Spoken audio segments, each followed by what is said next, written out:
Let's hear it for Babes, everybody. Babes!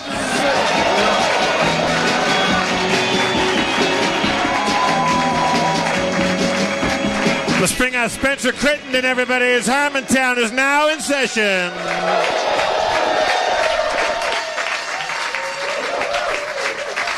Keep it going, babes. Keep rocking. Yeah.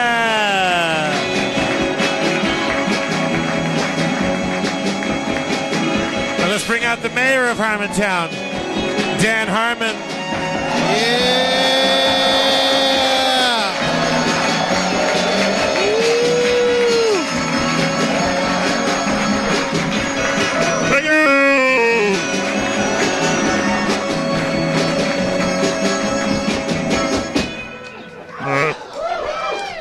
I like it. Thanks, Babes. Babes Band? Babes.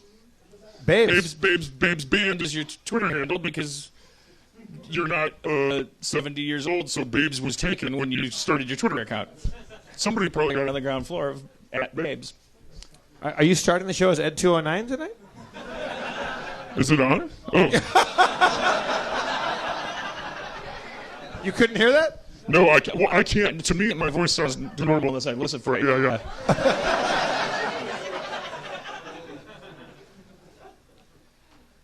All right, let's get started.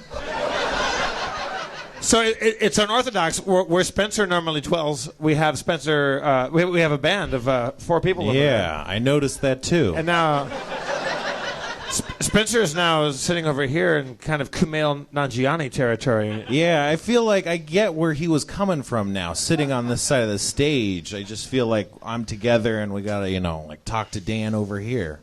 Yeah. But it's great. I mean, you definitely rose to beyond Kumail or even Harmon status in New York. Like, for those of you who heard the New York show, Spencer did a great job. We were Jeffless, and Spencer stepped up. Thank you. Good job. Yeah. And then we elected a Nazi. I don't know if that was going to come up tonight. I was out of town. What happened? It was a squeaker. I kept saying the media was going to make it seem like a squeaker. That makes the 23rd out of 23 political predictions I've been wrong about. Starting with, we'll never see a black president in my lifetime. Like I really said that before. I was talked into believing that first that it was going to be really tight, but then towards the end, we were talked into the idea that it was in the bag for Hillary. And of course, I said a few times he was going to win it. He was going to win it. Not that I wanted him to, or I don't even like putting that out there. I do kind of believe in the words you say, like can manifest themselves in some, like they can create things. I do believe that. I also really felt that it was a increasing possibility all the time, and like I was in London during the week and a half before the Brexit vote, and depending on who you talk to, most people are like, oh, no, it's not going to happen. It's not going to happen. And you talk to anybody that was working class, they're like, it's happening. And it was going to happen.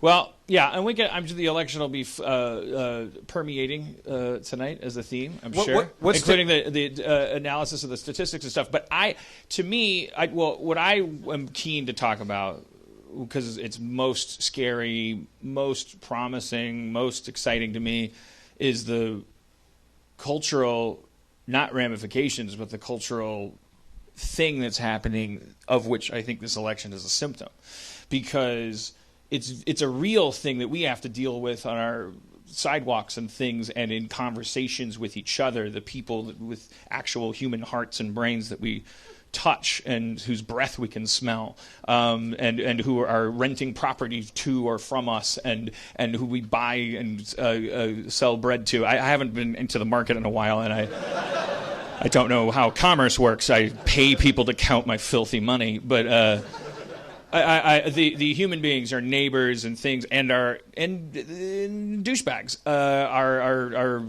We know that our friend Kumail had an incident at a bar. It was like is it these young like douches that like they got drunk and they were like, I guess it turns out later, like in the analysis afterward of this story, the bartender was filling them in and saying that they have alt-right meetings over at this certain bar that I guess I won't name because I'm not sure whether it's a good, I don't know what I'd be doing by naming the bar, but that they have alt-right meetings in the back room, and that this is a bar close by, and that guy one of those two guys had been there before, and he's kind of it's not like Clockwork Orange where it's like, holy shit, the fabric of society is changing necessarily just because of that story. But in case you didn't see it, the story was that Kumail and Thomas Middleditch were hanging out at a bar, and two guys that had been drinking for a couple hours came up to them and said, like, hey, we're big fans, and I disagree with what you say on Twitter about Trump. And then they said, let's not talk about politics. And they said, what are you, a cuck, cuck, cuck, cuck? And they started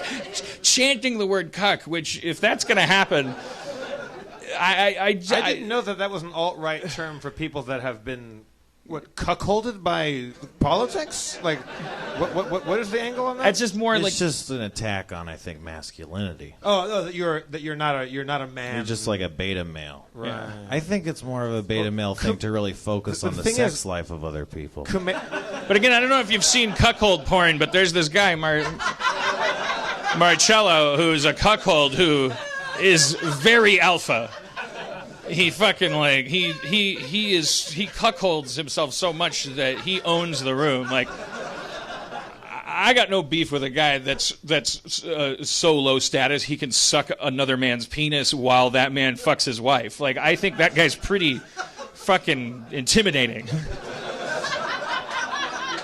A chick, I was like, lick my balls, slave, and he's like, and his eyes are just dead. And I'm like, this fucking guy, like, I'm following him into battle. Not somebody who's like, what'd you say? Yo! Like, this guy's cool under fire. Wait. He's licking balls. You're not supposed to want to do that if a guy's fucking your wife. That's the last thing. Well, so he's topping from the bottom, though. Like, he likes it. Like, he's in charge. He's eating the world from hell. Yeah, I don't know what to tell you. He's amazing. He's my hero in that. I just did a comedy show last night. We were down in the gig was in Escondido, California, kind of down San Diego way, like south of Carlsbad. But we stayed in Rancho Santa Fe, which is quite rich and white. And I went to have breakfast or lunch yesterday, and there was this woman that came in, and she was like very Orange County, like, you know, just picture a wealthy Orange County middle-aged woman who was pretending to be 19. And she was quite loud, and they were all talking about Chardonnay and varietals of grapes because they're all wine people, and it was fine. I was reading my book, so I was pissed off. But that's my fault for reading a book at a bar and expecting silence. And then she started talking. I thought you hated yourself for reading, or I thought you were going, and here I am reading. I like reading alone at a bar or at a restaurant, and I expect graveyard silence, which is self-destructive. That's right. Stupid. But I do bring earplugs. But then I'm like, I'm wearing earplugs in a bar, and everybody has a right to look at me and go, "This guy is a fucking piece of shit," and I can dig it. But it was totally silent for the first 45 minutes I was there. And then this woman came and was talking to two other people, and they were talking about grapes and wines. And then she's like, oh, yeah, my daughter just got married, and my son-in-law is so amazing. He's a Marine. And they have a dog. And the dog is named Mary, but it's short for America. And and as I drove down there, when you pass the orange curtain, when you get down into good and proper Orange County, it's Trump stickers and Ford F-150s and all that jazz. But then they all started talking in hushed tones about politics, about the election. They were all Hillary people. They sounded like they were going to be Trumpies. But then I heard another guy, later on, football was on, a guy sits down with this white guy with his white girlfriend or wife, and an interception happened. And he yelled, oh, God damn it, you fucking monkey. And I was the only one that heard it. And I just turned to him and went, whoa! And he goes, oh, well, why do you assume I was talking about an African-American? I said, whoa! Double whoa! That's a meta whoa. Yeah. Whoa. I'm watching the same TV you are, man. And he goes, you fucking jackass. And he mutters to his wife, this fucking jackass. What other words are they going to take away from us? Yeah. Well... no. So then I said, oh, I'm going to guess you voted for Trump. He goes, no, we voted for Hillary. Exactly. So, thank you. He felt activated, I felt. I feel that I'm not Kumail Nanjiani and I'm not brown, and I didn't get poked in my chest by some alt-right weirdos. I just feel like That was the first time I've ever heard like a bunch of somebody feel that comfortable to yell that out, and also strangely righteous indignation when I didn't go, "Hey, fuck you, racist!" I didn't say that. I went like, "Wow!" Right. And he was like, like, "Fuck you, racist" in his head. So that's what I want to talk about tonight. And I'm very proud of myself. I lined up some guests that are not based on like, oh, this person represents this or that. In keeping with that, I invited random people that I came across. They better be all white males.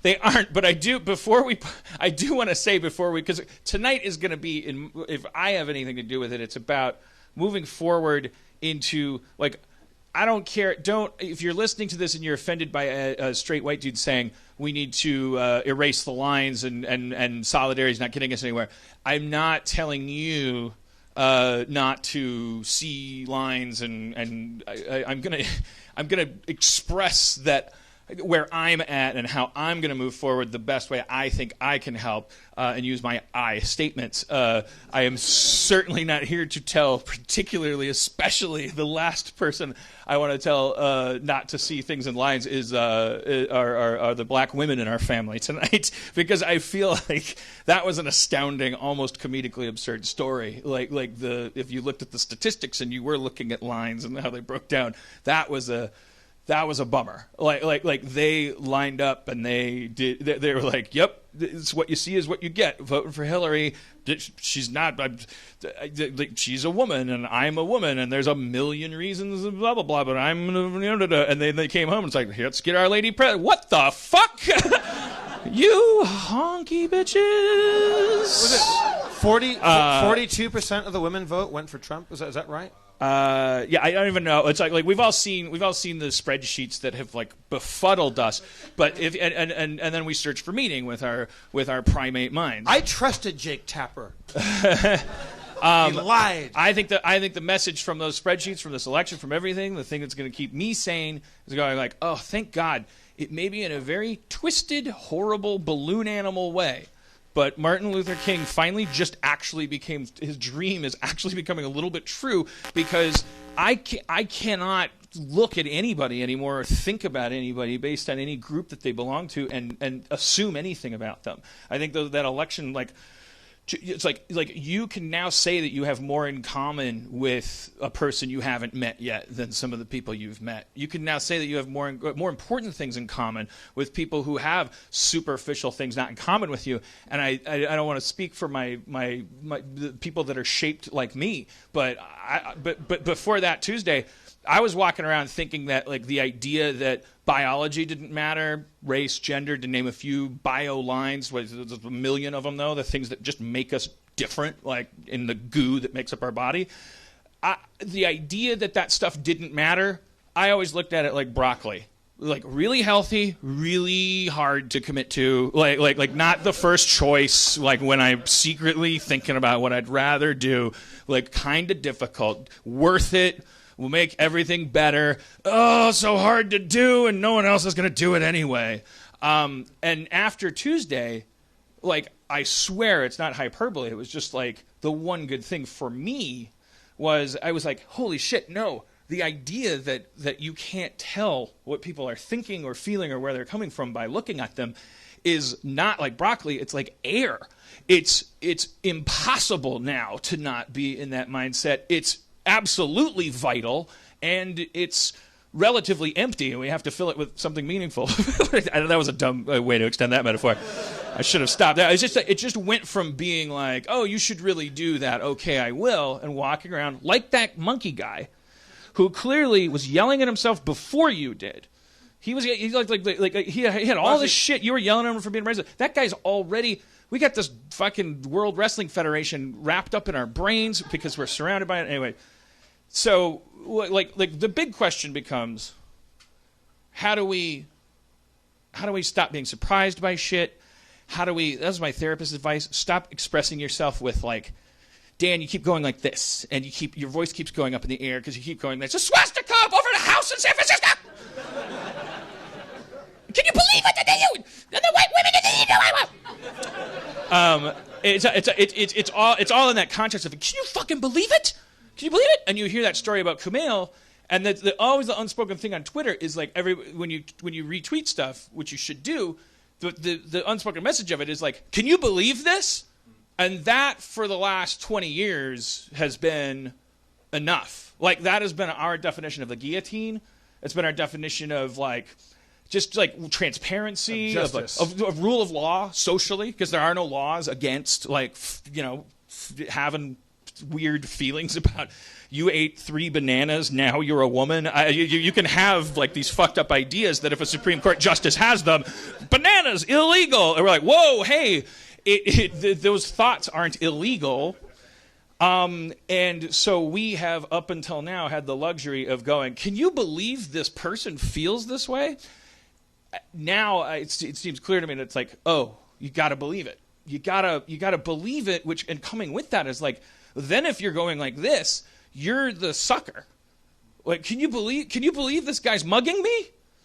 Well, yeah, Steven Seagal can. That's why he's not getting mugged anymore. What a terrible example. You guys don't admire Steven Seagal. I'm 43. He was badass for like 6 months of 92, I think. I couldn't think of a name of a guy who's famous for not getting mugged. I forget. Maybe I remember. I'm not sure if I know the exact order of the 5 stages of grief. But do you know which, Spencer or Dan? Do you know which one you're in right now? Well, I'm going to assume not acceptance yet. Well, or you could say either this grief doesn't apply, or I'm all the way to acceptance because we need to do more than grieve. If our friend is getting harassed in a bar, we don't have to go grab our muskets. We don't have to go, because we don't know those guys represent the alt-right. We don't know what the alt-right is. We don't know. We have to straighten our backs, square our shoulders, take a deep breath in, go, this is happening. Like there are skinheads. There are angry people. There are people you can't, every person that is walking toward you, it has either dynamite or pudding, or pudding being a good thing, like the opposite of dynamite. But it's a bad thing to have in your head because you need to think. So again, my metaphors are failing, but I'm saying every person that you encounter is good, could be explosive a or god delicious or a monster, but very likely something incredibly sloppy and unpredictable in between that is going to require like very, very like in the moment negotiation, and also though before you enter that chaotic world, an agreement about how we behave. For instance, when I've seen some pictograms about that were being posted that I thought were kind of cool. It's like, what do you do when you see a dude bullying a Muslim woman on a subway, and it like shows you in pictograms like what you should do. It turns out what you should do is walk up to the Muslim woman, start hanging out with her as if the guy doesn't exist and as if you've known her for 20 years. Hey, how are you? I haven't seen you in a while. And it probably, it's better than going like, get your hands off her. I got sidetracked by that, but like, are you saying we should all like.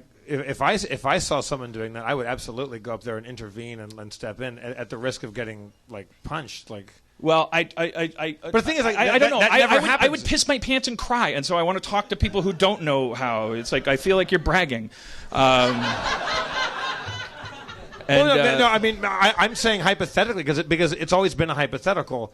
Now, I don't think it's going to keep being a hypothetical. I think it's going to be something that you're going to run into a lot now. I want to plan for it, and I'm going to need powerful friends, Jeff. Powerful friends.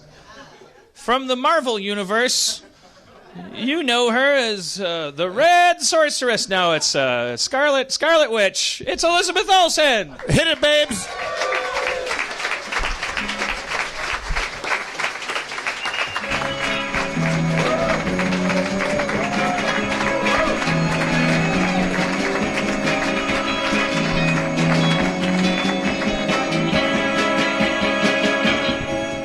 Yeah. The obvious joke to make is like, hey, could you use your signature Marvel power to undo that election? But I've seen 2 movies now, and I can't figure out what your signature power is. It seems like you can do anything to anyone, but it involves red light. Yeah, that's as much as I understand.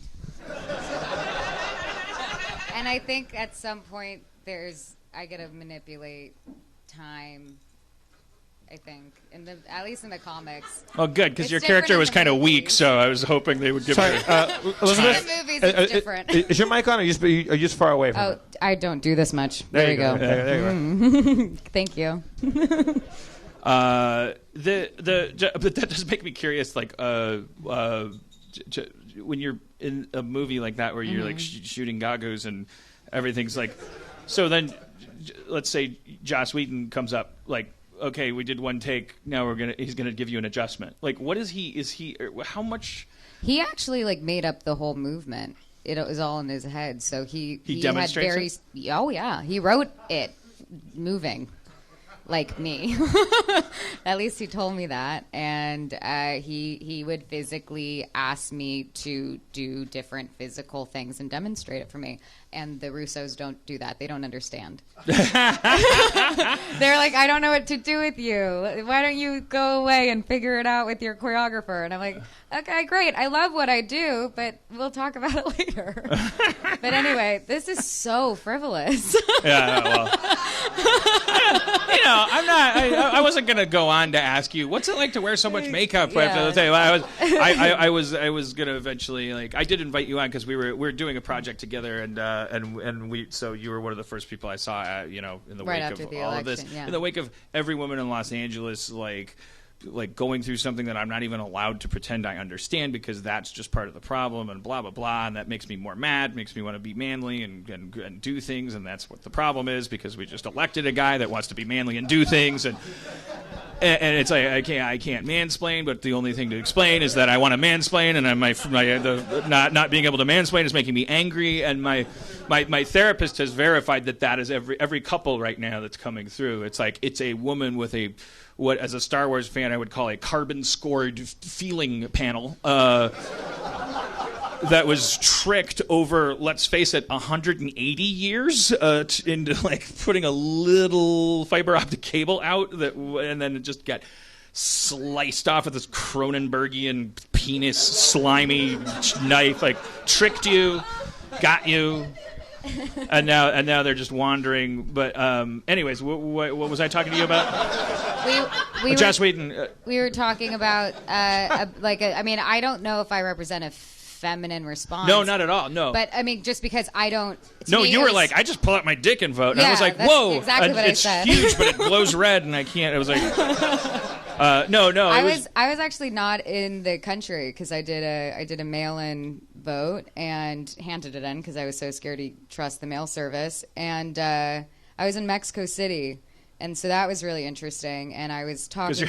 Yeah, like, and I was how fast you are they know, going to build this thing if it? Well, yeah. I mean, I can have one more margarita, the joke right? Is now they're like, yeah, let's fucking build a wall so no one from America can come in. Like that's the only joke to make now. But I had a friend when I was saying, really emotionally on Wednesday morning, I was like, how can there be so many racist and xenophobic people and sexism and everyone's so uneducated? Our education system has failed us. He just said, I don't like my president. I didn't vote for him, but there are a lot of people in my country who did, and a lot of people make $2 an hour. And, well, he first told me that I was part of the problem for saying that. And then he said, I don't blame the guy who makes $2 an hour for voting for our president because he actually bought his vote and gave him a refrigerator. And I don't think he's stupid. I don't think he's ignorant. And I'm not saying we're in the same situation, but we don't measure things in refrigerators. And boats. But, so they're coming along down there. But that's something. I measure them in delicious about. Trump steaks. But that is something to think about. Like, okay, how am I part of the problem by just naturally assuming that all these people are this, and this? And how are you part of the solution? You mean? Did you? Yeah. Sorry, or you said how am I part of the problem? Yes, I am part of the problem. Right, because you're a woman. I'm doing no, this. I'm kidding. Yeah, and because I have a vagina. Right. It's full of mystery and betrayal. And the what? Just ask the blacks. That's what I came here tonight to do. Erase lines. Yes. How are you? That's what I'm trying to figure out. Is like, okay, so it's like, and there's lines behind lines behind lines because when I hear that story about Kumail at the bar, I'm like, oh, bullies. Like, right. I know what a bully is, and I'm like, and then that means I need to do this and this and that. I don't know those two guys. I know 5 things about them all of which totaled make them douchebags, and they needed to be dealt with in that moment the way that they were dealt with, and we would be foolish to not ask ourselves at this point, should we... There's two things to think about for me. One is, how do I deal with the anxiety, like in a healthy way, which Emily Gordon, Kumail's wife, like posted some stuff. There's been a lot of great things online of people going like, you're filled with this shit right now. The consensus seems to be it's a great time to go volunteer for stuff, like, which sounds like a fucking last thing you want to do. As like, but it's like, I think it's a thing like if I force myself to like go to 826 LA and see what I can do to help, like that somehow that'll lead to some kind of relief in a healthy way. But the other thing is that I can't ignore is like, aren't we supposed to get ready for some fucking fisticuffs? I ordered a salad tonight at the restaurant because I gotta stop eating Doritos because there's Nazis. And I would be very foolish to be like, well, maybe they just need a hug. That to me sounds like a great origin story for an Avengers character. I never understand. I don't understand fighting violence with violence. I just have never understood that.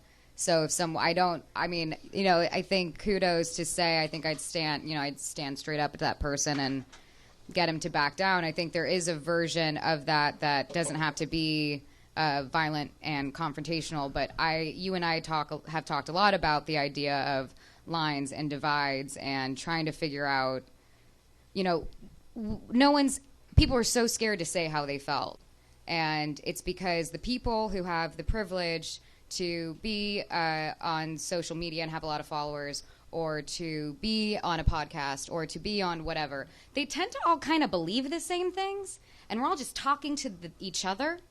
And I think, with algorithms and Facebook, and you just see what you want to see, and I don't understand how that's ever going to change anything. Yeah, we were all just talking to ourselves the whole time. Like if you like one side or the other, you were only listening to that one side. Even when why are you so surprised that there is another side? You just weren't listening to it. Well, also, why is a parakeet surprised that there's a mirror in its cage? Like we are. Why are people chanting for Hulk Hogan, shocked that someone's into the Iron Sheik at the same event? Right. Like we are being sold.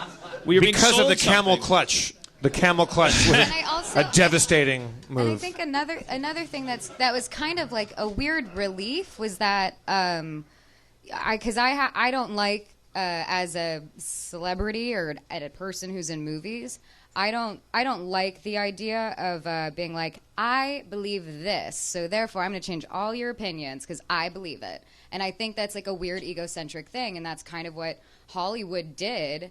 And what we were talking about when I brought it up the other day, you said no one's going to look at Jay-Z and be like, oh, Jay-Z wants Hillary for president. I have so much in common with Jay-Z. I'm going to vote for Hillary now. Like, they've got nothing in common. I've got 99 problems, too. But is a bitch one? It is now.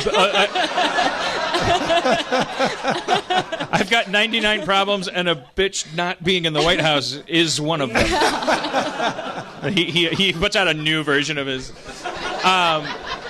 Yeah, what we were talking about, I mean, the Jay-Z example kind of like blurs lines for me, because I get scared and white and like, well, again, I don't. It's like there is so, it's like I can't fucking blank explain anything to a certain like yeah, like that's gonna be the new thing. But I will say, like, it's gonna be the episode title. What were you saying? It's like if I'm working in I'm gonna take some liberties and create a cartoon character. If I'm Joe Welds a lot coming off of my half-closed factory job and going to Pizza Hut because it's the fanciest restaurant in town and it's payday, and I'm like eating with a knife and fork because pizza's fancy food for me because I live in Podunkia.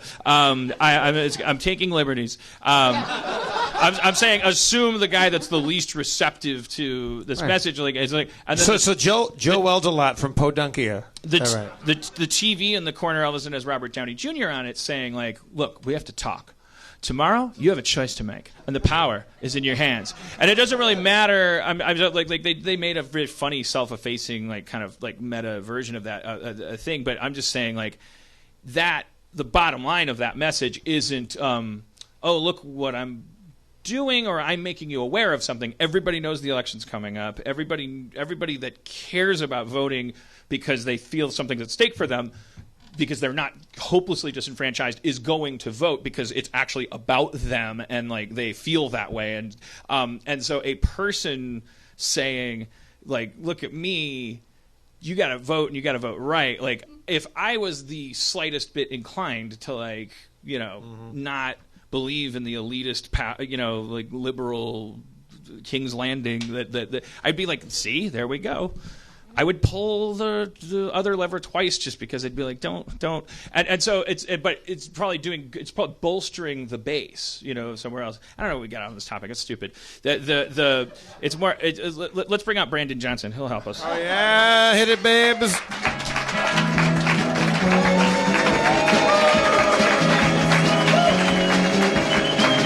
Brandon Johnson. The only guy who is always better dressed than me. How are you, folks? See, look at you healed and shit. You healing. I'm glad you all made it out. Thanks for having me, Dan. That's another thing. It seems like we can't enjoy anything anymore right now. Well, not this week. Don't rush us. Well, exactly. Like I feel like if I'm smiling, someone's judging me. Or if I'm like having a lunch, like I can't be enjoying the food I'm eating. I've been forcing myself to express my pissy kind of comments as jokes, recognizable as jokes, on Twitter. But then someone will go like, I'm just waiting for somebody to go like, yo, you didn't make that joke about Hillary, or whatever their response is that's not either that's funny. I don't even want to hear that's not funny. If it's not funny, don't tweet at me. What is he fucking... This president almost got me to say retarded. Brandon, where are you at right now? What's Oh, hi, Brandon. Oh, man, it's awesome. It's like if you were a Native American and you looked over and you were like, all I noticed was that y'all motherfuckers wasn't shooting at me and trying to steal my land no more. What is going on out there?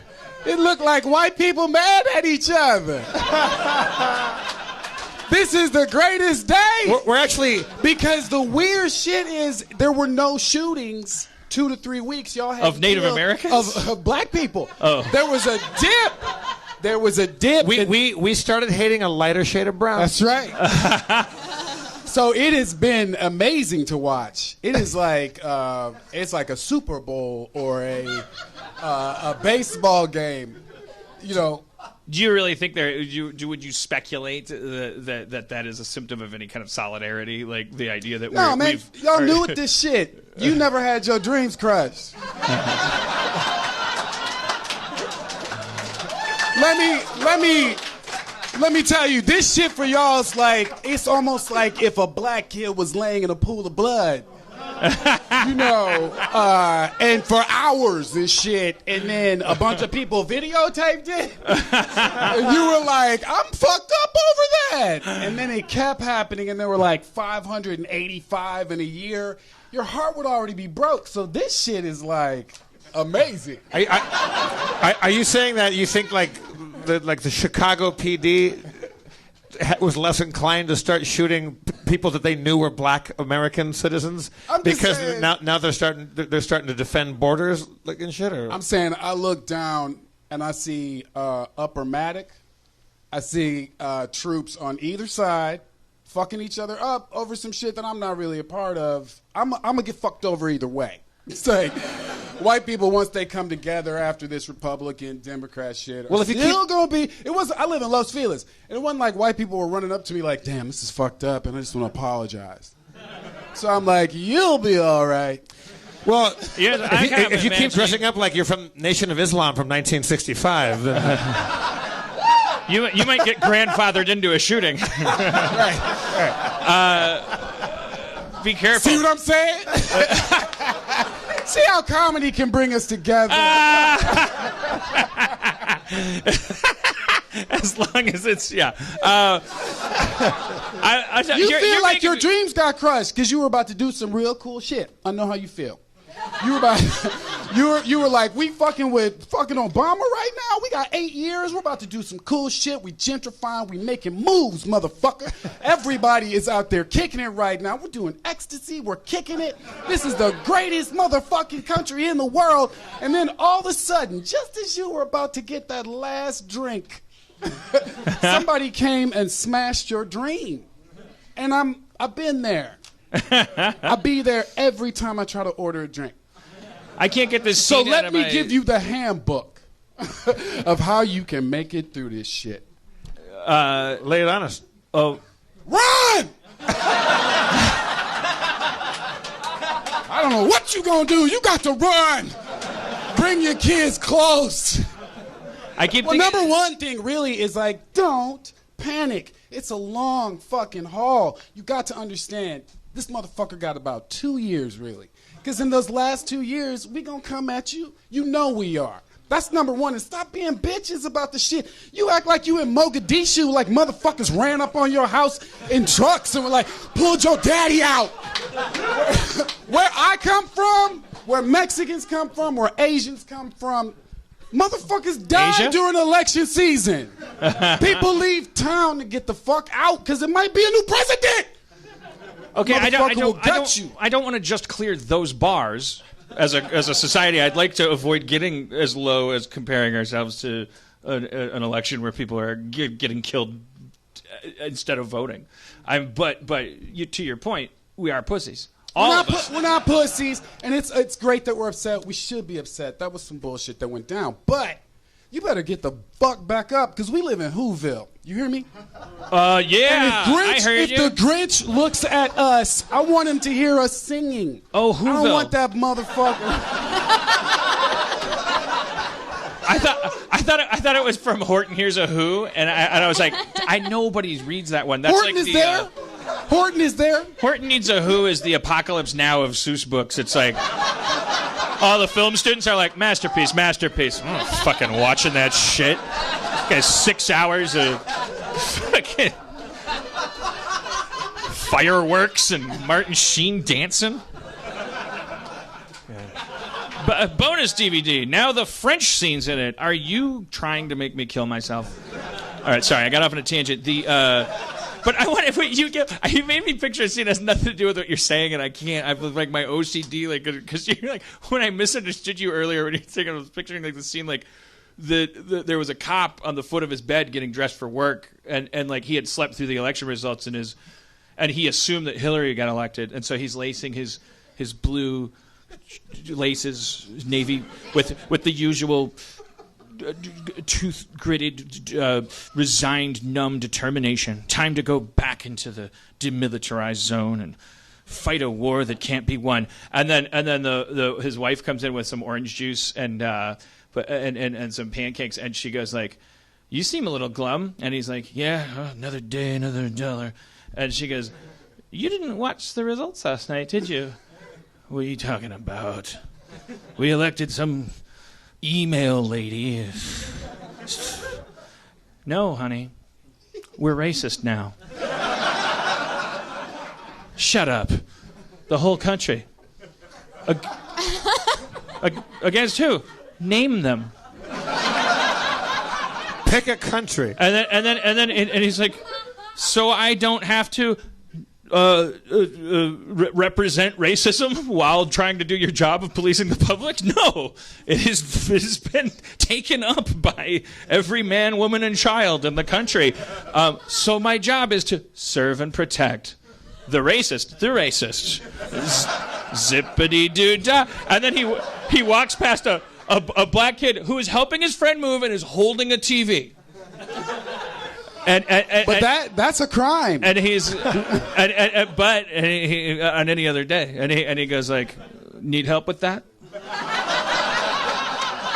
And then he gets it over to the car, and he gets it in. The guy's like, "Thanks, officer." And he's like, "No problem. Just try to be a little more low profile." "What do you mean in helping my friend move?" "You were helping your friend move? You thought I was robbing someone?" "Yeah."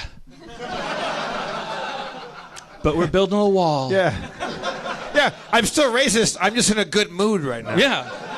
Like, you just became the smallest racist fish to fry I have. Like, Like racism is my life now. It's like it should be. It's Christmas. I was like on I don't know if you watched SNL last night, Dave Chappelle. No. It was the funniest bit was in a way was David Chappelle and Chris Rock. They're in a room filled with white people screaming at the television, finding out that Hillary was losing.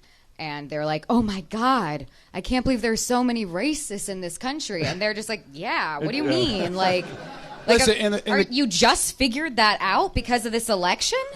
There was all this sexual assault in the comedy community, right? And comedians are clowns. They're clowns. That's what we do. When you hear that they're like raping clowns, you should probably perk your fucking ears up. When you hear that there's shit going down, you probably should have known because we're living in what so many other people saw coming up. If you were down on the ground, if you're fucking suffering, if you're a woman, if you're handicapped, if you're gay, if you're black, in the United States, you knew what the fuck was about to go down. I'm not surprised. So many homophobic handicapped people right now are just like, fucking keep it up, man. Keep putting me on that list. And because we're not surprised, we're not tripped out about the shit. So don't you be tripped out about the shit. Just fucking work That's hard. what people don't talk about in the news media as much as they ought to, is how homophobic most handicapped people are. It's not a joke. It's a real fucking thing. It's not a popular topic. It won't get you, winning any popularity contest. But it might get you elected. But if you wait until there's a huge population of homophobic handicapped people, and one side has completely ignored them, and then you go, we're gonna build a big ramp, dick-proof wall. We're gonna build a giant ramp that gets you to all the pussy and keeps all the dick underneath it. That's what Pence is planning on doing if we impeach Trump, by the way. I know. Well, that's the other thing. It was like, no, we can't impeach Trump. No. We need him in there. No. Because we need this thing to absolutely become a sinking ship and watch the whole thing consume itself. Because if he gets busted for one of his 90 rape trials that are coming up, the guy that looks like Eisenhower, who hates gay people more than anybody, goes into office, and then the shit's for real then.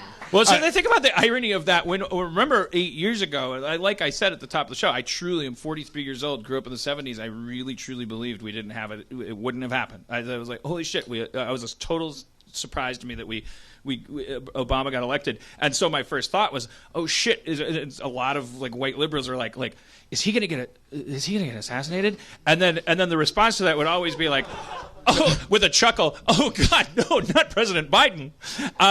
So think about the irony of the fact that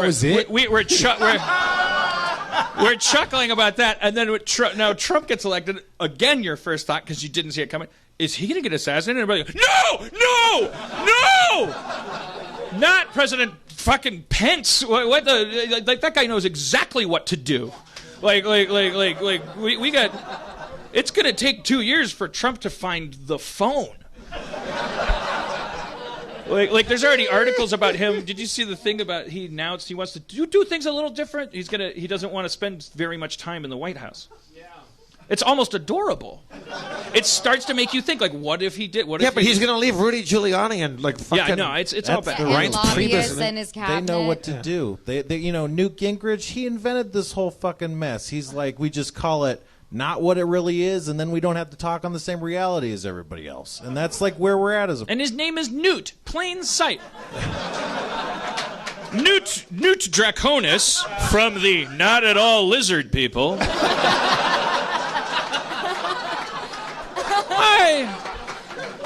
I don't think global warming is a problem. Sometimes you need a little sun. Sometimes you need a fuckload of flies. Giuliani is the only person that claps louder when he hears 9/11 than our audience. That guy is straight up. Every clinician I texted, because I've done this before. I've seen people on a monitor, and I've texted doctors that were in the area and said, "Is he sundowning?" Yes. That was a. What is sundowning? I don't know what that phrase means. The sundowning is like people suffering from Alzheimer's disease, dementia, Alzheimer's. Like there's a phenomenon where they werewolf around the sundown hours. That's called moon upping. There can be a huge shift, sometimes to euphoria, sometimes to like super anger, often just confusion and stuff, agitation. It's probably very very agitating to like yeah. Who knows? Giuliani is going through a weird metamorphosis where he's looking more like one of those fishes that you only see in the very deep ocean, where the teeth are doing a whole weird thing, and there's he's saying shit that's like ball crazier. He's Trump's Flavor Flav. Like he was like well, no one's getting a guillotine when he talks because he's not running for anything. And then Trump won, and he's like, "Bring out the Legion of Doom," and it was just like this fucking like it was like the end of Michael Douglas's The Game. It was like, I know Michael Douglas didn't produce the film, but I just mean the Michael Douglas movie The Game. When it's like at the end of the party, it's like, "Oh, you were there, and you were there." The Secretary of Transportation, Chris Christie, stepped on my joke with your kiss. I connected the dots of transportation and Chris Christie. I bet nobody's thought of that. What's next? I'm Secretary of Garlic, Hello. Count Dracula. He'd hate it. He'd get rid of it. Secretary of Garlic. Yeah, bad things are bad thing. But yeah, this is all a mishmash. There's a big casserole. We got this political thing, which like the voting and the thing. It's important. It's important. I'm not going to be jaded about that anymore. I still maintain. Stop yelling at people on Twitter about how they voted for some bat person or whatever. People went out. Her name's Jill Stein. You don't have to be mean about it. I said 300 million people in this country, and like a fraction of them vote every 4 years. And every time we do this ritual where, when it's a squeaker, like we compare the numbers, and then we look. Oh, when you voted for Harambe, that person wasn't on anyone's side. We should be impressed that they wanted to express themselves and be counted. I like that we remember every 4 years how fucked up the Electoral College is, but we're never mad about that for the 3.9 years in between. Yeah, if you want to change it, just not right after it worked and had a thing, and we can't change it now, especially with the Republican House and Senate. Yeah. Good I luck. want to know who are the 49 million people that didn't vote, and who we should be concerned with those people. Those are the we stood by while evil triumphed. You know, or they have their own creepy, weird ass party that could take over both of our fucking parties. We gotta find out who had it so good that they didn't care it was gonna be bad, or who had it so bad they didn't care it was gonna be good. You know who I blame? I feel like the turnout among babies was very low. Yeah. I talked to where's the baby vote? Lizzie, you were gonna say something. I don't remember. Okay. I get nervous. Let's see if I had something to say. I did. I was going to say. Oh, what you did too. Do you remember what you were going to say? Because I just remembered what I was going to say. No, you go. Okay. Girl. I was going to say, like, I appreciate the humor, but we can't attack. Like, right now, attacking any group of anything isn't actually helping. It's not helping, but I think it happens. We're Don Ricklesing right now. We're going like, Mexicans vote like this. Whoa. I kind of like we're putting a big headline on it, which is like, because I was like, well, there's just observational humor to be made. Like, you see the statistics, and as a white person, you're I was watching the numbers and looking at the statistics, and at one point, I swear to God, there was a thought briefly, just you know how like the thoughts are just going, and the embers that come out of the campfire, they mostly just disappear when they're 2 inches from the fire, and then others cause huge fires. For one moment, there was a little spark in my head when I saw the number of immigrants that weren't voting. I was like, you fuckers! Now I want a wall. You're ruining the election. It would help if it was I should be protected from you. It would help if there was a day off. Yeah, That's the big deal. Nobody knows this, but if you have a shitty job, your boss does not let you go vote. No, that's fucking insane. And you don't get enough time to vote. Like, what do we get in California? An hour? Like, sometimes you need... Yeah, that's... Well, I guess I haven't been told that from my employer because they told me an hour. But I think they should... I told you not to vote. The whole day. Yeah. I think they should move the day we all vote to Christmas Eve. It's obviously insane that it's not a holiday. That makes no fucking sense at all. We don't want it's very clear that we don't want everyone to vote. We don't want it to be a thing. But we repealed the Voting Rights Act. That was like a big part of the civil rights movement, and we got rid of it. Yeah. In the swing states where Trump won. Now it's back. Yeah, Trump won. I fixed it. What the hell happened? A guy in a tank top just made a weird sound and walked away. Was that one of the babes? It's statistically speaking, 30% of Los Angeles voted for Trump. I think it was the bass player of the Babes. Hey, babes, you're sitting over there. Do you want to introduce yourselves and say hello to the gang? Are your mics hot? No.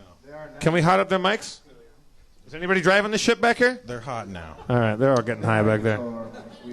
You're hot. Nice. We control our own mics and our own destiny. Wait, wait. All right. You get vocal effects? We have reverb. What's your name over there, sir, with the mustache? Zach. Yeah, of course, Zach. Hello. And? I'm Sarah. The guy who took a piss is Aaron. Aaron. And that's Lourdes. Woo! Thanks for having us. Now, you guys have been pretty candid online about you being huge Gary Johnson supporters. So, you guys, I'm joking, of course. You guys want to weigh in? No. We don't mix. That's rock and roll treason. We don't mix politics and rock. Well done. Well, like Bruce Springsteen. Or Bob Dylan. Like Bob Dylan. Or the Sex Pistols, yeah. Or hip-hop. It's all right. It's all right. Yeah. Now, okay. I have a question. I tweeted about it. I went the day after the Wednesday morning. I went and got a coffee, and a bunch of glum hipsters in Silverlake were all looking bummed out while they were ordering $11,000 quiches and croissants. Just to interject, you officially no longer know that those guys aren't Nazis. Because two of them poked Kumail in the chest. Right, well. It happened in Silverlake. Yes, well, oh, my God, it happened in Silverlake. It happened in Silverlake. Where all the liberals go. Just when you thought it was safe to have artisanal yogurt. I'm tired of letting you shame me, Brandon. White liberals are having a hard time right now.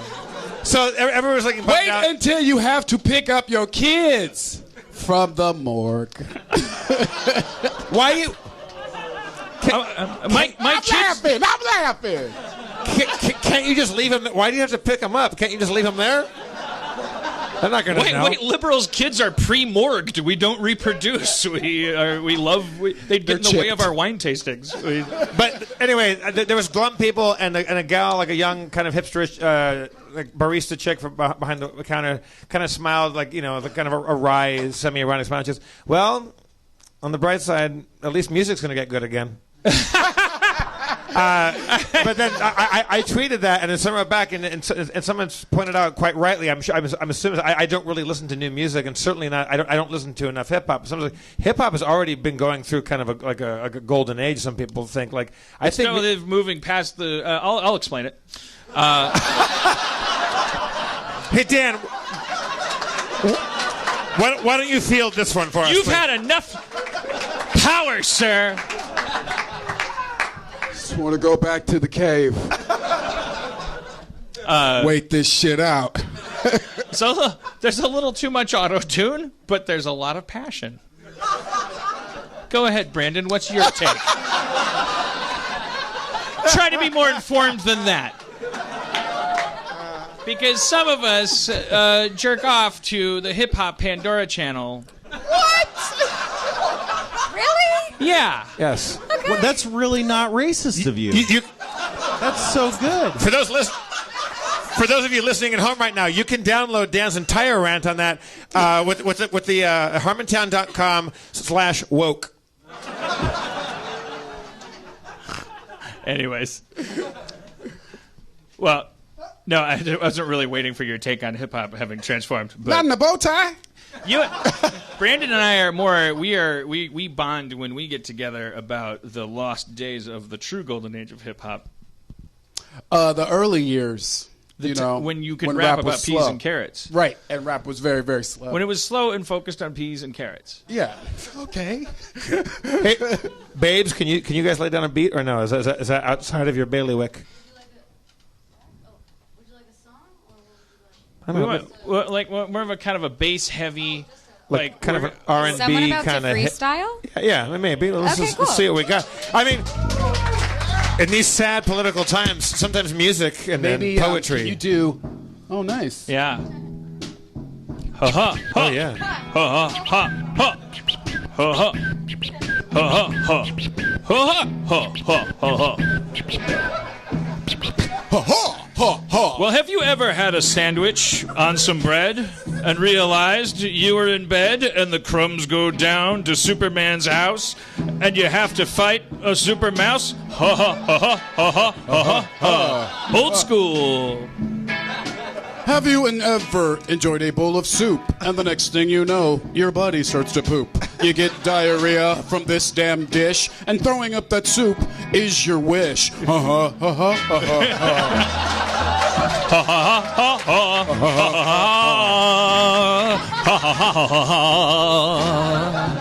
ha. Well, have you ever laughed in a song? Have you ever brought your mama along to the dream that we could have if we only believed in salve? Everyone loves salve. I give salve my autograph. Put that ointment on. Rub it on your body all night long. Ha ha ha ha ha ha. Ha ha ha. Ha ha ha. Well, have you ever been in the middle of a rap? Yes. And you didn't know what to say? So the end of the rapping line, you just decided to lay down a little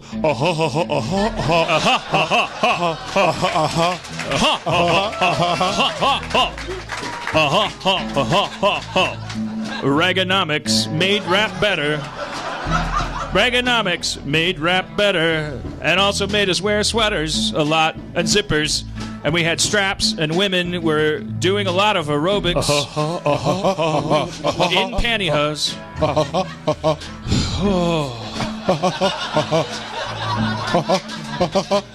Well, have you ever done a rap? Oh, sorry. I'm sorry. Have you ever? Have you ever interrupted? No, I was just wondering if you'd ever done a rap.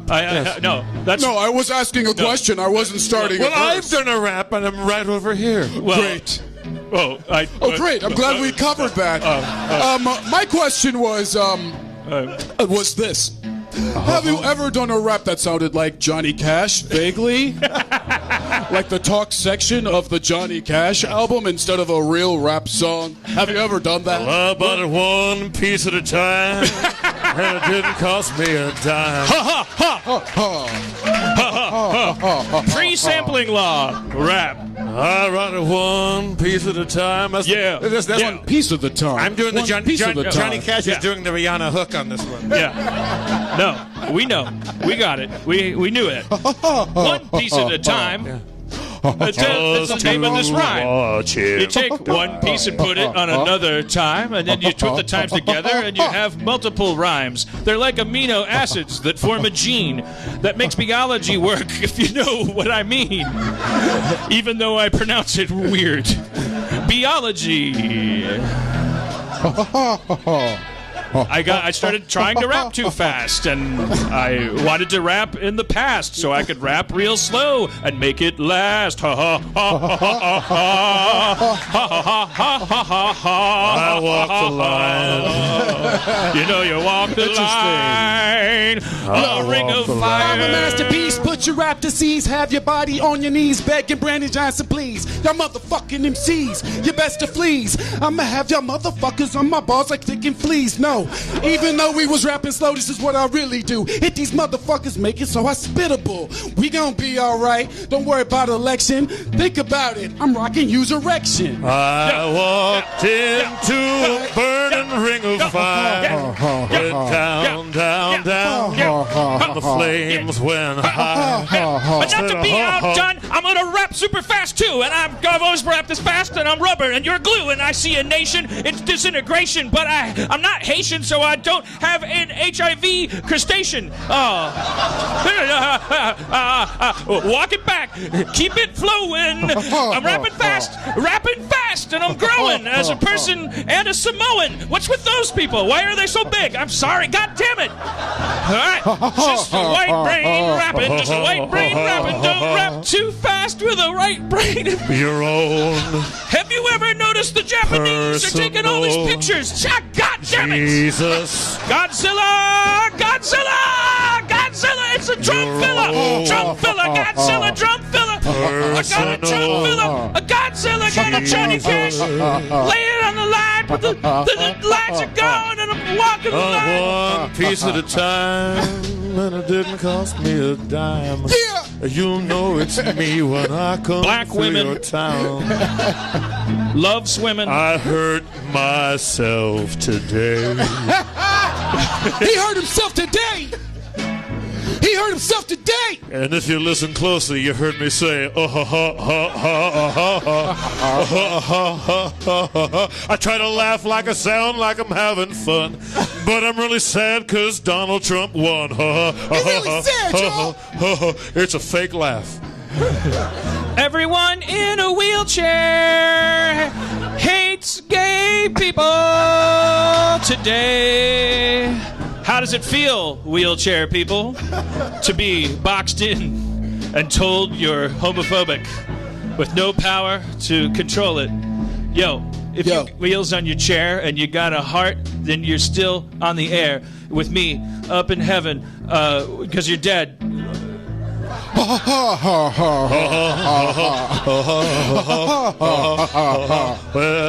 I shot a man in Reno just to watch him die. Riverboat, take me down. I would do it for 6 hours. They knew to end it.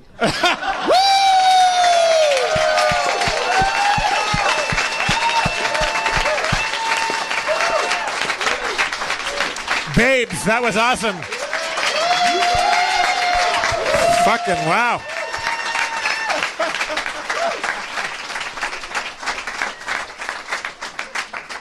What the listeners don't know is that Spencer and Lizzie were doing a dance the entire time doing that. We could make an album of Harmontown songs and sell it as an album. Actually, I recorded Ha Ha Ha with somebody already. So we'd have to go through legal, but I'm sure Kesha would be down. 2 Chainz, Usher. There were like 14 people in the booth, so... Yeah, Brandon, what you couldn't see while you were doing the double time fast rap is that Dan was like, "You piece of shit." How dare you? You said you would rap slow with me tonight. I said, come on my show and rap like we used to in the 80s. Before it got hurtful and angry and for talented people.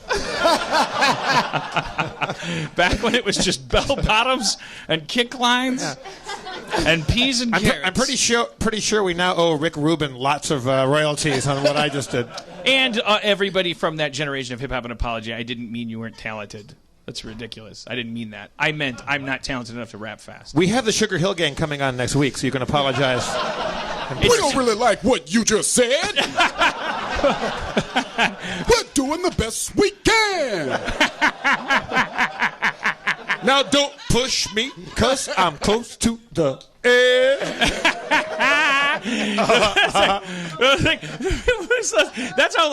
That's how slow hip hop moved. Is that the whole refrain was about them getting close to. Yeah. But then the verses would be about, so Superman hands you your car keys and you get into your car. Yeah. And you start the ignition and press the gas pedal and you start to go far. It was like, but you haven't gone far yet. Right. You still check your mirrors and you look at your blind spot. And you start to pull out, but you've never been good at parallel parking. Oh. Yeah, there was a point in early hip hop. There was a point in early hip hop where Debbie Harry from Blondie was one of the 3 best rappers in the world. Well, I mean, she was beautiful though. Yeah. So of course she was allowed to rap. We don't, you know. It's really weird when you listen to that Blondie song and you're like, oh, you go like the only way to you like you're listening to her doing that. You're like, oh, she like. That's like a YouTube kid taking a butter container and tapping it and turning it around while they do a cut. Like it's like, oh, it's an experimental style, like that's Blondie trying her hand at this thing from the streets. Like, no, my name's Blondie. I'm here to say, I don't know. It's kind of funny because she's doing the same. But she had Fab Five Freddy with her, right? I mean, it worked. Yeah. That song does fucking work. It like she was in New York at the time, and it might. I mean, we don't know. Blondie probably could have been down because like. Okay, we have Blondie's child is here tonight. His rap name is Tight as Fuck. So nice shout out to yourself, Tight as Fuck. I thought he was just complaining as her son that she was, yeah. That it was a 17-hour labor. It's not on my end. She's not really. I was ready to go. Jesus Christ.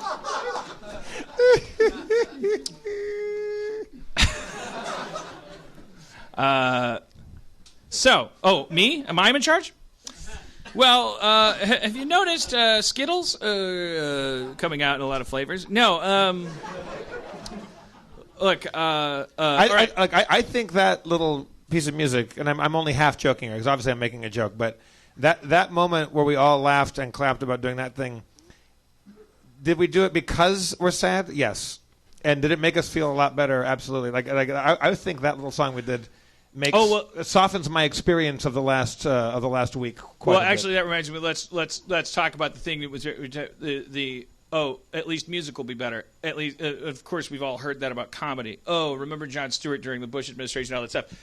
Let's talk about that for a second. Like, does that? I mean, like, are we just turning that on like a faucet? Because for me, it feels deeper. Like back then, I knew that we were in a war with Iraq that I didn't believe in, and that shit was being told to me but I was also like not into Al Gore. I didn't think he was robbed, and I didn't care. Like I was like I thought all that shit was for chumps. Is that just a part of being young? Like where you're like, fuck this whole system, and yeah, you don't give a shit about shit until you own a house and you're like, I'm paying taxes on this, so I want those motherfuckers not to park right there. So I want to pass a law to get those motherfuckers not to park right there. And that's just part of getting older. I think that's a huge part of it. You don't know. That's a huge part of the middle class. Like I think if you go from lower middle class to middle class, like you become Republican with every fucking pebble in that path. I think in LA we have a distorted vision of it because you can shoot up from lower middle class to the equivalent of upper class, and the whole time retain you're like, I'll give my gardeners a bonus. But there's a Democratic version of don't park in front of my house. Maybe it's a cigarette tax, or it's something else. But everybody, it's really, this is what we saw is like, we didn't know enough about each other. We don't know enough about each other. So if we had known more about each other, we might have respected rights of other people a little bit more. And I think that part of it is age, because when you're a kid, of course, you don't know shit. But we kind of have to look at ourselves and say, we should have checked in on those people once they started closing those factories. It doesn't mean that we owe them anything, right? But we might have wanted to check on our fellow American a little bit more. That's a fantastic way of weaving those cones, because I want to really respect the people. I think Spencer's one of them, and I've been really.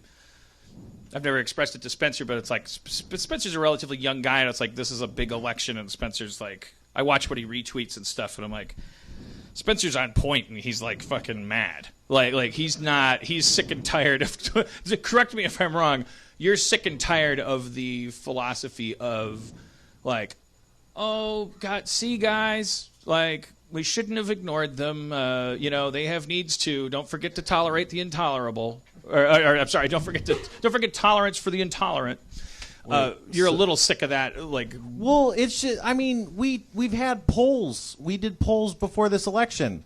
Half of respondents in these polls, half of Trump supporters were like, black people are more lazy and more violent than white people. A third of Clinton supporters thought that. So it's just like if you ask what their beliefs are racist, and they believe in people who they think can help. But they're not going to help. They're not going to help them. They're only going to help them if they think that. Do you think that racism that the blacks are the black thing about being lazy comes from the old slow rapping back from the 80s? It certainly isn't how we met each other. Yeah, I can't even be bothered to rap fast. So hot. I think it's all everyone's, you kind of touch on it sometimes, but it's like the word intersectionality gets at that there's this overarching oppressive system that tells white people that black people are taking their jobs and are causing them problems. It tells men that women are, not serious. It tells rich people that poor people are to be feared. Right. And it keeps us all complicit in kind of ignoring inequality that happens and ignoring that it's real and ignoring that it's dangerous. And figuring out how to actually do it. Apathy is why half of the eligible voters stayed home. I mean, I think if they were more open to the real plight of people, they would say, we can't elect Hitler. We have to get out there. I think we should have, activated those people But we're more. still going to have to talk. Yeah. No, we can't because we can't just say no, you're racist. We have to say you're not racist, but the way you act and the way you make decisions and policy choices is playing into the system that affects us all, and it affects you, and it makes it so you can't get what you want, and it makes it so I can't get what I want, and it kills people. Right. So I think when you're in a drive-through, this is unrelated. I'm just so hungry. I think when you're in a drive-through, like the position that you've been placed in before you start communicating with the other person has a huge impact on every aspect. Absolutely, it's like, yeah. Oh, the person on the other side of the drive-through speaker, they're speaking the same language as me. They everything. We're all in the same business. It's McDonald's. We all know one person wants a burger and how much it should cost, and yet so much breakdown because of the position you've been placed in and the filter you're being placed on the other side of it. So, like, I don't know how to do this. I don't know what the practical aspect of this is, but I know that we can't wait for 300 million people to stop being fucking morons. Because the average IQ is 100, and if we don't start being comfortable with the idea that most of the people you meet, most of the people you love, most of the people that if you're in this city you hope will one day worship you, they're dumb. They're dumb as a turd compared to Dan Harmon calls his fans dumb. But that's how we got here. But we're all smarter than termites, giraffes, baboons, rocks. Would you lay off giraffes for one episode, man? I'm not going to let them off the hook just because of this election. Like, they didn't come any closer to respect in my mind. When you find yourself talking to a person and you start to hear them like bubble up, or you start to feel yourself bubbling up, like, can you identify the speaker between you? Can you identify that you're at this drive-through? Because in real life, getting out of your car accelerated makes it a horrible TMZ clip of like, oh, this person wanted his McNuggets so bad. But we're not true. There's no McNuggets. Stop beating that metaphor. When you are talking to a person over a wall and you feel like there is something between you that can't change, instead of focusing on the wall or even trying to talk over it, is there a position that both people can take relative to what you're trying to do? Because what if those people talking over the wall are talking about something over there, like a giant Anthony Hopkins created windmill machine that's going to create a canyon through the episode you're missing tonight? What if you're both fucking robots?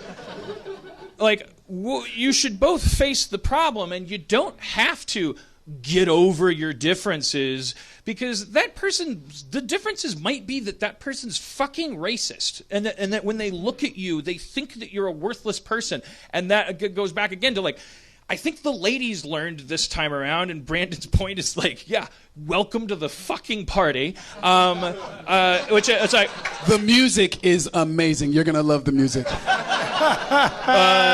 A lot of people got a big fat taste of holy shit for real not in a Facebook policeable way, not in a "are you being a little way," not in any kind of like Kelly doesn't like you way, not in a I'm not hanging out with him way, not in any way that's defeatable by any of that shit. In a very real way, someone you might be talking to might be fucking just like looking at you and thinking, that's a vagina. That's a black person. That's a white person. That's a union person. In my case, I'm going to talk to union people. Yeah. That is a God space damn it, person. is he props or electric? Ugh. Am I they all have seeing goatees.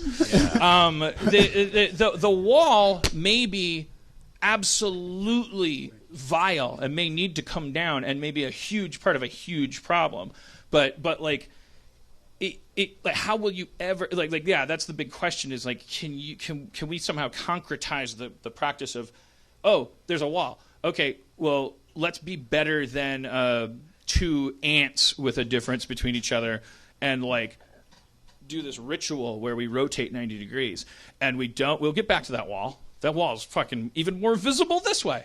It's right there. We can even see how long it is and where it came from. I'm fucking nailing it now.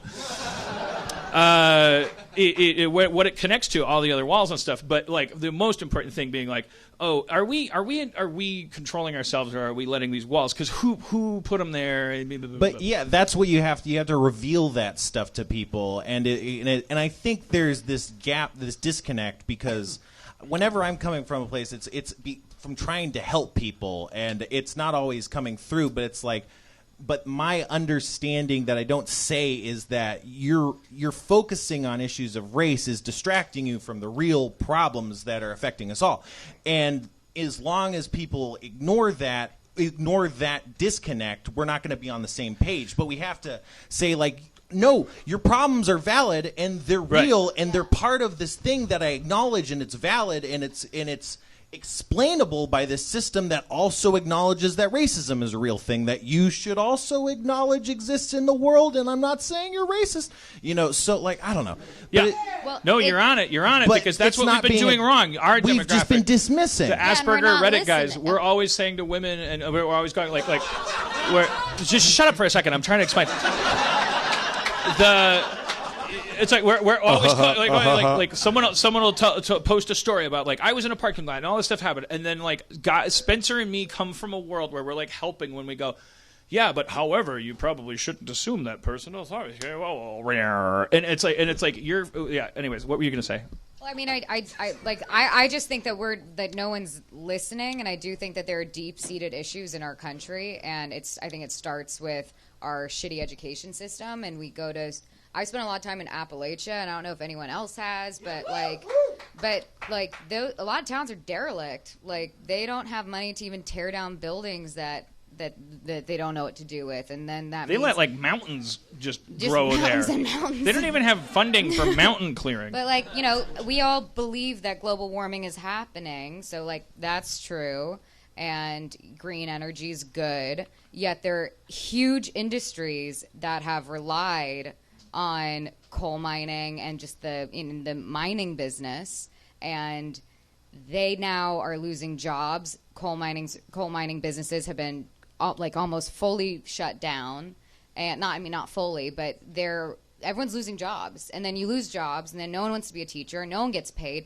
no one can create a business because no one's going to go out to a restaurant, no one's going to give their money there, and then now they're all pissed. People have drug issues all over the country. No one pays attention to it. States have no tax revenue. And there's this cycle, and people are mad, and Trump made those people feel special also, as well as all the problems in the world. He said, how's everybody doing tonight? Oh, to Section C.